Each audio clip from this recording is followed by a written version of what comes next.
Hey guys, in today's video I'm going to try to recreate this abandoned mental asylum hallway that I found years ago. We turned the corner and saw just this perfect reflection of water on the floor of this hallway. So I have made these pieces for some walls and lots of doorways, and I'm going to paint this all up and then use mirrors on the floor to try to make a perfect reflection and make it look like it's got mud and that it is actually water on the floor. I've never tried this before with mirrors, so let's see how it goes. So I decided to do something a little bit different, and instead of talking about how I'm doing every step of the way in this video, I wanted to talk about the story behind the piece that I'm making. So many of you probably know that years back I used to do some urban exploration type stuff, specifically at this one abandoned mental asylum that I did a short documentary film on. There were so many different buildings, and honestly I explored it over so many years that a lot of the places and stories of the times that we did that are still really just vivid and awesome memories. I have a lot of ideas for recreating more places from this asylum and talking about its story.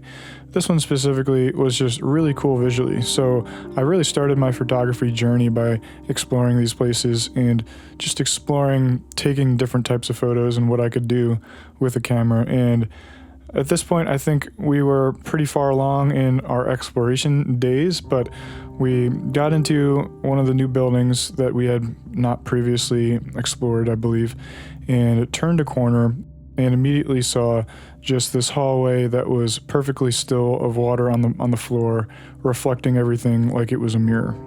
It was pretty unique and just visually striking, and so we all had to stop, take photos, video, and really kind of take in just the sight that it was. It's always a journey and a unique experience going into some of these places, especially for the first time. There's always really interesting and unique sounds, visuals, just depending on the time of day that you go and how the light is streaming through windows of the place. You're never quite sure what you're going to find, and sometimes you come across some really beautiful and unique situations. And this kind of led me to want to make miniatures and things. Aside from my filmmaking, I wanted to recreate some of what we've called the beauty in the decay of places. Just the stories that they leave behind, and that can be kind of thought about and realized through the images of these places that nature is taking back. Things are decaying, the lead paint on the walls are peeling, and everything is falling because of the years of humidity. And to just try and recreate some of this in miniature and leave out the graffiti and just be able to focus on the place and the stories of the people that had once walked these halls and lived their lives inside of these walls. It's just something that really inspires me to continue coming up with ideas and making these projects and talking about them.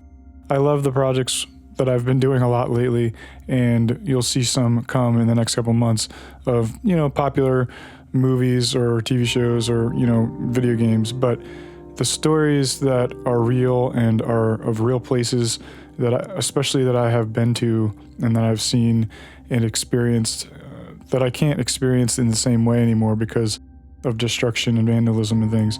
Just the idea of recreating that really gets me excited. So while I'm not walking you through how I'm doing everything in this one, it's honestly pretty simple for a build. I want you to look at it and think about just the stories of these places.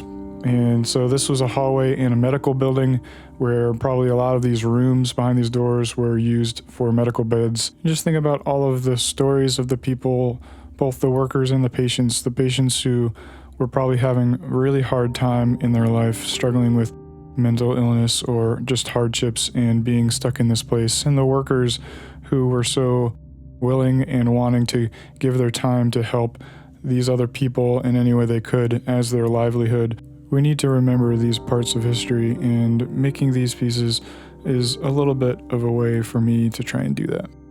I think it's important to remember the dark times in our past as a society so that we can look forward to the future and do better. Alright, so I just filmed a few standard shots of this project, and next I want to do something a little bit different. LoomCube actually sent me a couple of their little Pano Go lights for free just to try out. They're kind of like that Aputure MC light that I've shown before.